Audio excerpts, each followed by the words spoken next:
Welcome back to Scouching's 2024 Prospect Pyramid video series. What we're doing in this series is taking a really high-level look at every NHL team's prospect pipeline and grouping their players into rough tiers and just seeing what the situation looks like going into next season. Before we get into the Sharks prospects though, I want to define to me what a prospect is and what these tiers generally entail. So, to me, a prospect is a player that is within 5 years of their first year of draft eligibility, and they haven't played on an NHL roster for more than a full season. We're going to be grouping players into tiers, starting at franchise players, where these are players that you have on your roster forever, and you really never ever want to move them, and they're just the most important things in the world to you. Then you have core players, which are really, really important top 6 forwards, top 2 pair guys who you really don't want to move unless you absolutely have to. Then you've got depth players, which round out your lineup day in and day out, second, third, fourth line guys that will play every single night. And then you've got your maybes, who are players that might have a lot of upside, or maybe a bit more limited upside, and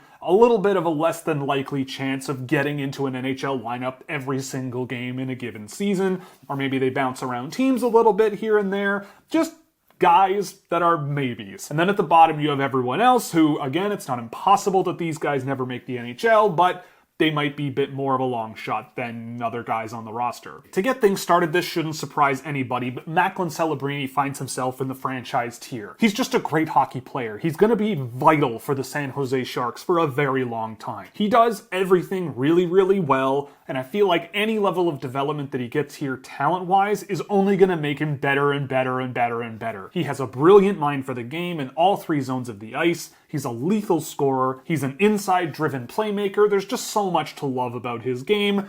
I don't need to say much more. He's a great player. He should have gone first overall, and it's a perfect fit in San Jose for him. Next up, we have the core tier, and for me, this one has 2 players in it, and that's Will Smith and Sam Dickinson. I really wrestled with Sam Dickinson on this one. I do think that there is a chance he maybe falls down more in the depth category as a second pair guy, but I think there are universes where he turns out to be this good. I love Will Smith's creativity, and I think at the very least, you're going to end up with a really, really talented offensive winger there, even if he doesn't end up as a center. I think Sam Dickinson's got the pace and the speed to make pretty much anything work with some good offensive tools. It's just refining his game and improving his shortcomings are going to be a major X factor for me. Switching down to the depth category, we've got some really impressive hockey players down here. And again, I don't want to discredit a guy like a Quentin Musty, who I absolutely really, really love, but I just don't quite see him as quite on that level as the higher end guys, as much as I love Quentin Musty. I think he really rides the line, but I think as a good second line guy, I could see it happening with him. Luca Cagnoni is a player who had a great season last year, who I think could project as a middle pair offensive guy. David Edstrom was a nice pickup from Vegas, who I think should be a depth NHL player at some point. I think Matthias Havlid has, once he got healthy, shown a lot of potential to play down a lineup. I'm still a huge fan of Daniil Gushchin. I really like Igor Chernyshov and Thomas Bordeleau and Philip Biested, and all of these guys I could see in the NHL one day. Colin Graf was my premier NCAA signing from last year. I watched a bit of his NHL tape and thought he looked pretty good there as well. And I think that if that's a free pickup that they had that can play night in, night out somewhere in their lineup, that's a win for me. It's a really, really nice group of players, both at this tier and above.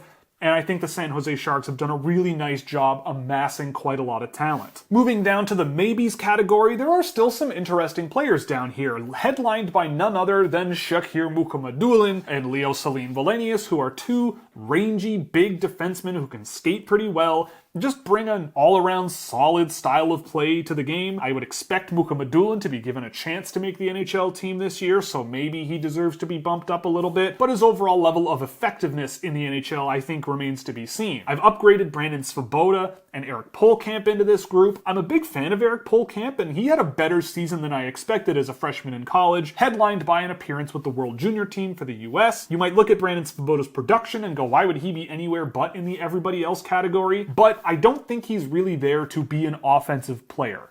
He's fast, he's physical, he's big, and I think he brings a really good power skill game that could play center at some point in the NHL down a lineup, or maybe as a bottom 6 winger at some point, but I'm a really big fan of him, and I think he'll be a nice fit with Boston University this year. We've got Carson Wetch in here, who I think has some potential as a bottom 6 player.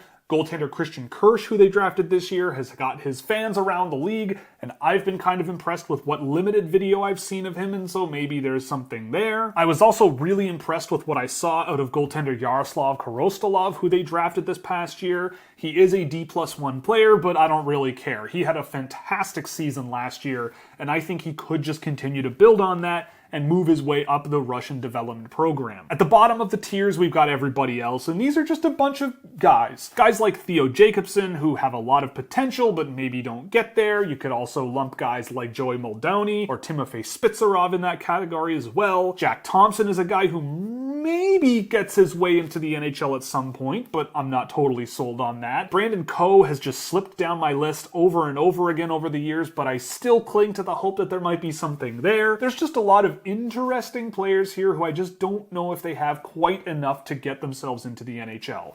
At this rate, it's not impossible, but there are just a lot of names ahead of them on their depth chart that I personally have enjoyed a lot more. So that's it for the San Jose Sharks. If you liked it, you can click like and subscribe and never miss another video on the channel. If you really liked it, check out Scouching.ca, where a subscription will get you access to a Discord server, early access to content, exclusive written content, as well as plenty of other cool stuff like data tables for drafted and undrafted prospects. So that is it for the San Jose Sharks, and up next we're going to be looking at the Columbus Blue Jackets.